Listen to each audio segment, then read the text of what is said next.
What's up everyone, Eric here and welcome to Hardware for Gamers. Now this video isn't quite like my normal videos. I typically try to stay more in the PC space, but I was walking around a Walmart not too long ago. Now I live in Canada, so that isn't as bad as it sounds. And I found a number of PlayStation hits for the PlayStation 4 for $8 Canadian each. That's $6.50 USD, so I decided to pick them up. Now when I got home, I slid in Uncharted 4, and after an hour-long patch, yes, for some reason it took that long, I started playing. Then I noticed after about 10-ish minutes, the PS4 was getting a lot louder. So I stopped playing and decided to take a look at it in the morning because it was getting late thanks to that hour-long patch. So what I did was run some thermal and sound level tests in 3 different orientations. Standing up, right side up, which is the way I had my system before running these tests. Standing up, upside down, and lying flat.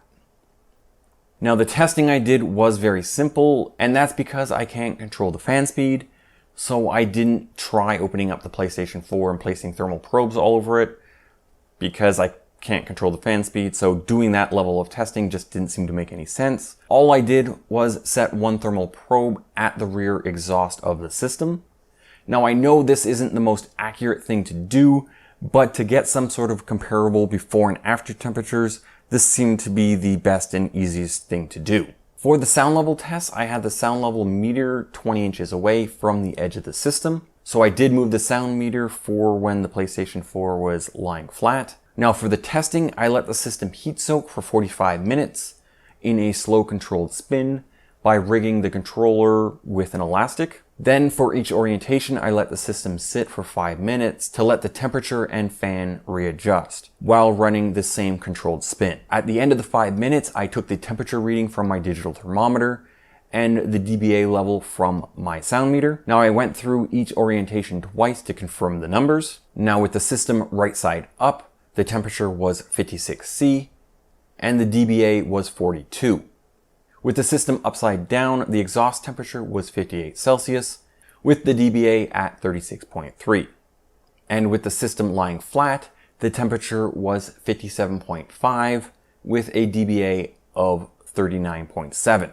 Again, these are the exhaust temperatures, so that 2 Celsius difference between the right side up and the upside down might be more or less at the SoC. Now the odd thing is having the system upside down had a higher temperature, but the fan speed was much lower. Now the fan speed should be based off the temperature of the SoC or CPU, but how is the exhaust temperature higher without the SoC or the CPU temperature being higher? I don't really know.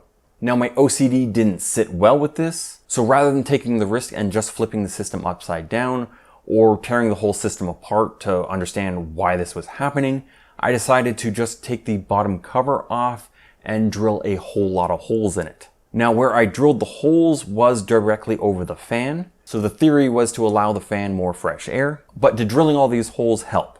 I would have to say yes. Yes, it did. Now the temperatures didn't change, and that's because the fans are set to auto, which is temperature dependent-ish. But the dBA did go down for both the right side up and upside down orientations.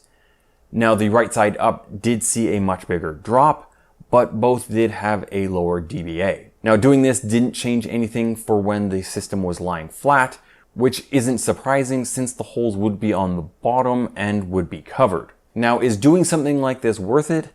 If you stand your PlayStation 4 up, I would have to say yes, it is.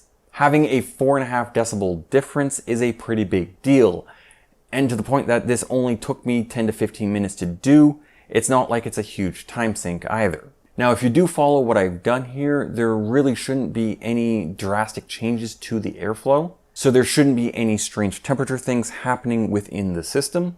Now I know I didn't do a great job of keeping it clean looking, but even so it's barely noticeable from 1.5 meters away, and for that noise drop, I'm fine with it. Well, that's pretty much all I have, so if you liked the video, please give it a thumbs up. And if you're still watching, maybe hit that subscribe button and the bell icon so you get notified whenever I drop a new video. Maybe check out these. I'll throw in the case testing, I guess, yeah, my case testing is pretty good, and I guess CPU coolers, both kind of temperature related. Also, please follow me on Twitter at HFG_YT. I also have a Discord server. The link is in the description below. And as always, thank you for watching and see you next time. I'm going to go start playing some games.